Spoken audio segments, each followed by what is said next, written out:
Cilvēku raksturo ne tikai frizūra un tērps, bet arī izglītība un manieres, taiskaitā dejot prasme. TV ekrānos bieži skatāmās sporta dejas liekas tāls un nesasniedzams, tādēļ visai pamatots ir jautājums, ko darīt cilvēkam, kurš vēlas dejot ne izrādēji, bet savam priekam. Sporta dēļ ir savu mērķi, jā, un viņa par cik ir cita dēļ, viņa ir citiem mērķiem un ar citiem uzdevumiem, ar vispār citu ideoloģiju, jā.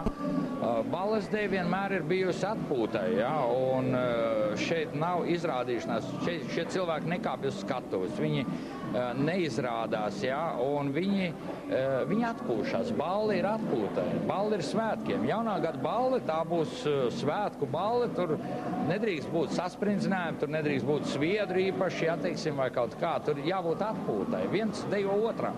80% sastāv no uzvedības kultūras, no prasmes apieties ar dāmu, no ļoti daudziem aspektiem, jā, no prasmes ģērbties, no prasmes sarunāties. Un to mūsu iekšējās lietas nevar parādīt. Vienkārši nevar parādīt, kā jūs jūtaties manās rokās. Paldies Dievam, mums Rīgā vēl ir saglabājušās publiskās balles. Mums ir saglabājusies mazajā ģildē balle reiz mēnesī. Mums ir regulāri ļoti laba balle Vepā svētdienās. Katru svētdienu, jā, vakarā. Un mums vēl ir klubā Vecrīga trešdien, piekdien, sestdien, svētdien. Un jūs gribat teikt, ka tiešām cilvēki tur aiziet un dejo tā kā jūs audzēkņi? Tieši tā. Mēs jau tieši tam, mēs arī tieši strādājam uz zinām mērķi, jā, un kur mēs arī sasniedzam. Respektīvi, ja mēs sakām, ka mēs esam balles dejotāji, vai es palīdzu cilvēkiem sagatavoties uz ballēm, tad arī mēs to darām, jā, un esam ballēs, mūs tur var redzēt. Vai pie jums var nākt arī, tādi, kas nekad agrāk nav dejojuši? Tikai tādi, jā. Jo principā jau šeit pat tagad ir, šodien jau var redzēt, ja dažas meitenes jau ir nekad nav dejojuši. Viņas tagad tikai pat ir sākuši, bet viņas atnākušas, jā, un tāpēc jau ir balles deju kursi, kad viņas sākas tieši ar cilvēku, kurš vēlas iet uz ballu. Mēs sākam no nulles, kad viņš nekad nav dejojis. Vai ir cilvēki, kuri nemāk dejot un kuriem nav ritma izjūta? Kas nemāk dejot, protams, ir, jā. Bet kam nav ritma izjūtas, tas ir nepareizi. Pilnīgi priekšstats, ja, ko izmanto, lai aizbildinātos, ja, teiksim, daudz cits, varbūt dziļāks savas dvēseles sāpes un varbūt kaut kāda kompleksa, ja. Es vienkārši aizbildinos, man nav ritma izjūtas. Tas viss ir nepareizi.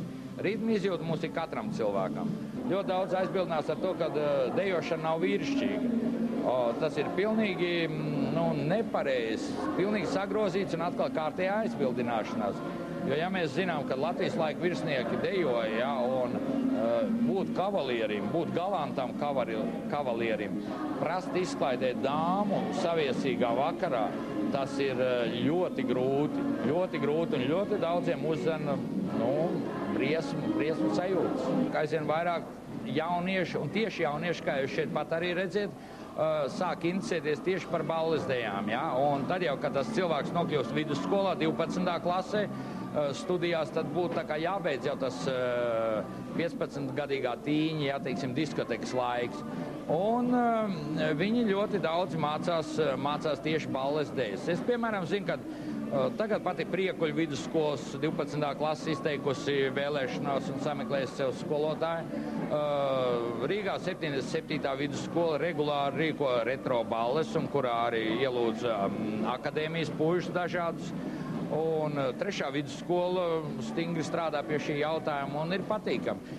Nemaz nenāja par augstskolām. Augstskolā, piemēram, sporta akadēmijā, tagad tur visiem ir obligāti ieskaita 5. kursā balles dejās. Tur nemaz nevar pabeigt ne cīkstons, ne basketbolis, ja viņš nenoliek balles dejas. Priecājoties, ka ir vietas, kur netiek tusēts baros un meiteni nedejo ar meiteni, pačukstu, ka balles deju nodarbības notiek pirmdienās, trešdienās, sestdienās un svētdienās. Uz tikšanos pēc 2 nedēļām, bet tikmēr skatieties mūsu internetā.